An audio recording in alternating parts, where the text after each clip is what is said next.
Naku po mga kababayan, breaking news na naman tayo. Inamin ni Sonny Trillanes na sinusuportahan nga niya ang mga dayuhang investigador ng ICC na pasikretong pumapasok dito sa Pilipinas. At eto pa,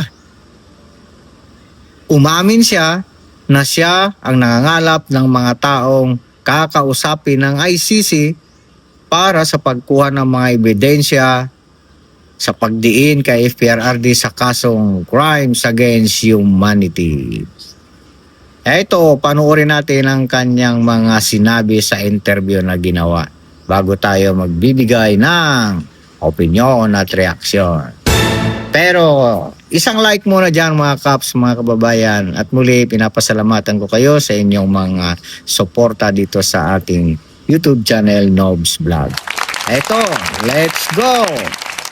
Sinasabi na kung totoo daw bang nagpatawag ako ng mga police, ex-police and ibang witnesses para makausap ng ICC. Sinabi ko, precisely. Sabi ko, yun ang aking gusto mangyari. Ano ang mali doon? Di ba dapat yun ang ginagawa ko? Kasi 2017 pa to, no? And I've admitted to that. Since 2017, we've been helping and the ICC sa pagkuha ng documentary evidence, testimonial evidence. So that's what I'm supposed to do. The 18 Marines alleging that number one, billions of money was received by President Marcos Jr., Speaker Martin Romualdez, Sandro Marcos, and so many other senators, individuals. But what was interesting is a part of the testimony is that money was given to you, something like $2 million to actually support or pay off the ICC. First, what was your take? Okay. I vehemently and categorically deny na meron ako natanggap na $2 million or any amount galing kay saldi ko for ICC operations o kung ano man na dahilan. Hindi nangyari yan, hindi totoo yan. At ito ang highly suspicious and very malicious dito sa allegation na to is yung timing. Biruin mo, yung usapin ng mga maleta na yan, kay yung flood control scandal, ilang months ago pinag-uusapan yan. Not a word about the ICC and this payoff.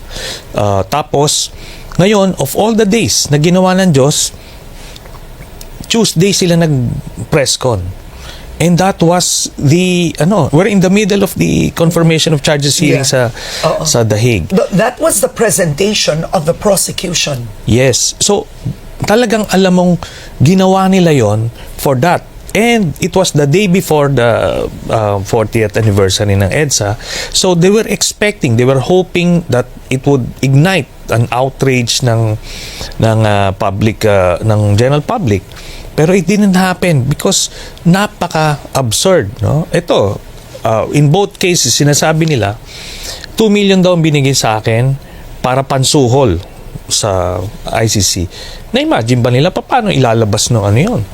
Na ICC investigators for the people traveling, alam niyo pa paano sa ilalagay sa maleta, di ba? Ngayon, kumpara yan sa operations dito, why would they have to convert it into dollars kung dito gagastusin? It doesn't make sense. Tapos nakita nung mga kababayan natin yung presentation ng prosecution sa ICC, kailangan magpabang suhulan. We all saw and heard what happened nung mga panahon na yun. Kaya yung mga pine-present nila na video sa The Hague ngayon, ginawa ni Duterte yan. So hindi mo kailangan suhulan itong mga ito para gawin nila yung trabaho nila. At nasusuhulan ba ang ICC? Precisely. Na-imagine ba nila yung ano nun? Paano mo gagawin yon? O punta naman kayo dito, bigyan kita ng $2 million. Hindi ganyan. That's not how we operate. 2017 pa kami nag-devote ng panahon at dito sa kaso na ito mahabang sakripisyo, hindi lang kami na nag-file, kundi yung mga pamilya ng biktima, more importantly yung mga testigo, marami pang behind the scenes na grabe ang sakripisyo dito sa kaso na to. So what do you think was the agenda? Because witnesses do come out and witnesses tend to focus on essentially one thing. For example, if it is money delivered to certain individuals doon lang for flood control, or money that was delivered for this agenda, but this is a mix. It's a mix completely of even personalities. You have Senate President Tito Soto there, Laila De Lima, iba-iba na. Anong agenda nito? Ito, nakita mo rito, dun sa flow ng kanilang press con, una nilang minention yung sa ICC. Di ba? They have an allegation against the president and all these public officials, pero ang inuna nila ay ICC. Highly suspicious talaga. And ang intention nga is to discredit the integrity of the ICC proceedings. And ako, based on the information we're getting, gagamitin ni Kaufman itong press ko nila to try to probably ask for a mistrial because sabi nila may na-compromise daw. Kung magagagawin nila lahat ng dirty tricks in the book. Kaya ngayon, nakita mo parang afterthought na lang yung mga binigay na billion-billion. In terms of magnitude, dapat, di ba, yun ang uunahin mo. Kaso hindi. The ICC was the target. Kaya sabi ko, I will not let this slide. I will be filing cases against Baligod, Mike Defensor, the 18 ex-soldiers. I will make sure matatandaan nila ito. Hindi pwedeng walang consequence na I understand yung sitwasyon ng mga dating sundalo. Maaring vulnerable sila, wala silang trabaho.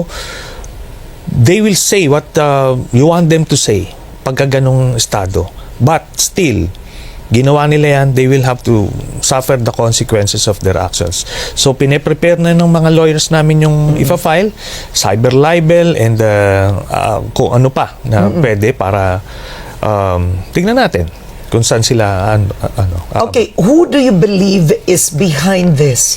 To organize the 18 Marines, to have that press conference, get their affidavits together, who is behind it or which faction? Okay. We're getting information right now na galing sa Duterte camp.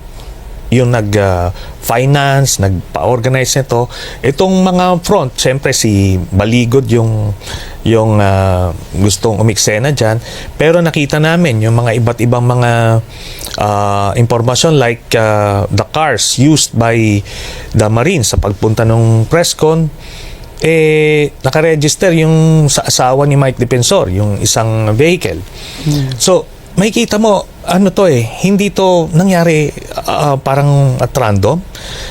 18 ex-soldiers, paano sila nag-usap-usap? You can imagine how they organized this. So, talagang ginawa ito nung kampo ni Duterte kasi they stand to benefit most from this. And you believe the main agenda really of the press conference is not the payoffs, the alleged payoffs to former Speaker Martin Romualdez, the President. Ang talagang agenda, you believe, is to discredit the ICC hearing? Yes, I think two items sa agenda nila. Yung ICC because kailangan nilang gawin ito within this time. Pangalawa, yung destabilization kasi ginawa nila dun sa a day before the rally. Nag-go-hope sila ng trigger ng outrage yung para ma-oust yung administrasyon. Bakit? Kasi next week start na ng impeachment.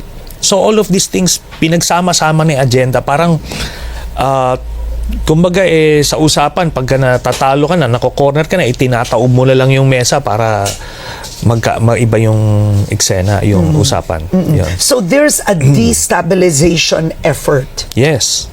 So the fact na pag nakita nyo yung speech ni Baligod, talagang inciting to sedition na siya and rebellion kasi he was invoking yung constitutional provision ng yung AFP is the protector of the people in the state, so hindi yan protector ng government. Makita mo the theme.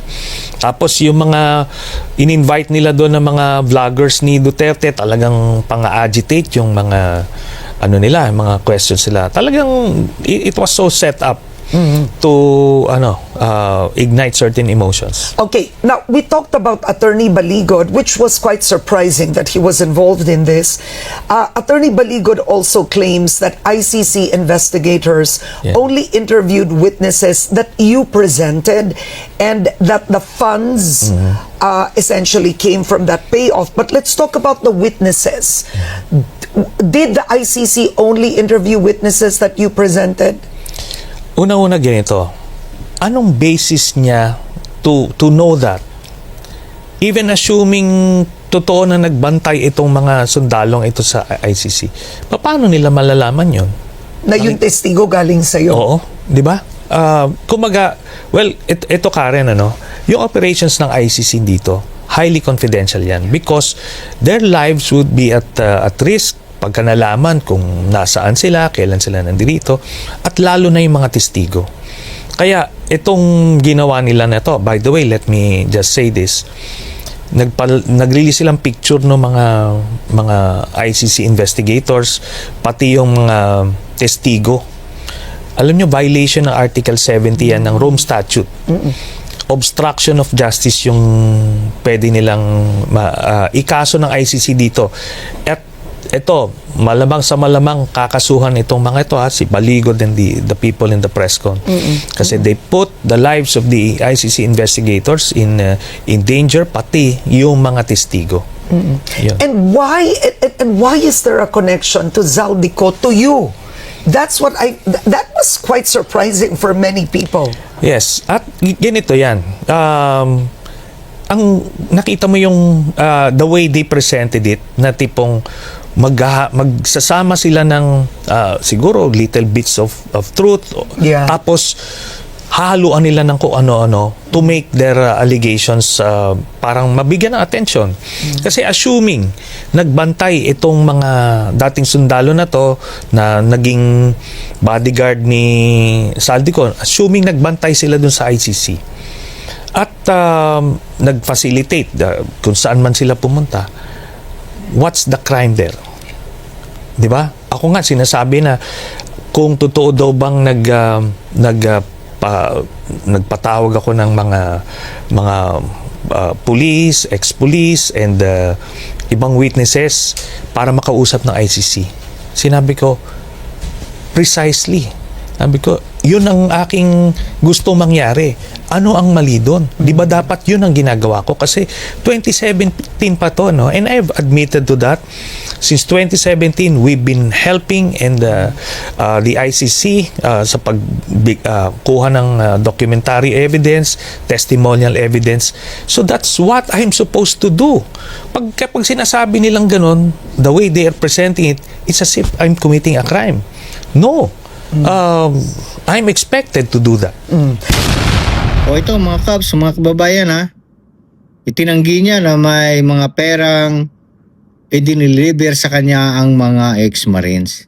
Sinabi niyang hindi totoo ang mga sinasabi nila doon sa kanilang affidavit. So pinabubulaanan niya na walang kredibilidad na paniwalaan yung mga affidavit na ginawa at sinumiti ng mga ex-Marines. Kaya di umano, wala siyang perang natatanggap na ibinibigay din sa mga investigador ng ICC at maging doon sa pagsuhol sa mga nakakausap na mga witness at o testigo. So ito opinion ko mga kaps, mga kababayan. Kung inamin niya na totoo ang sinabi ng mga Marines na siya ang kumakausap o sumusuporta sa mga banyagang ICC pag pumupunta dito sa Pilipinas, at gayon din, sinabi rin niya, inako niya rin na yung mga tao or mga testigo na iniimbestigahan ng mga taga-ICC ay siya rin ang nagdadala doon sa mga investigador, ay masasabi nating totoo at tama ang affidavit na ginawa at isinumiti ng mga ex-Marines. Kasama rin sa affidavit na pinasa nila di umano, nakalagay doon yung pag-deliver ng pera sa kanya.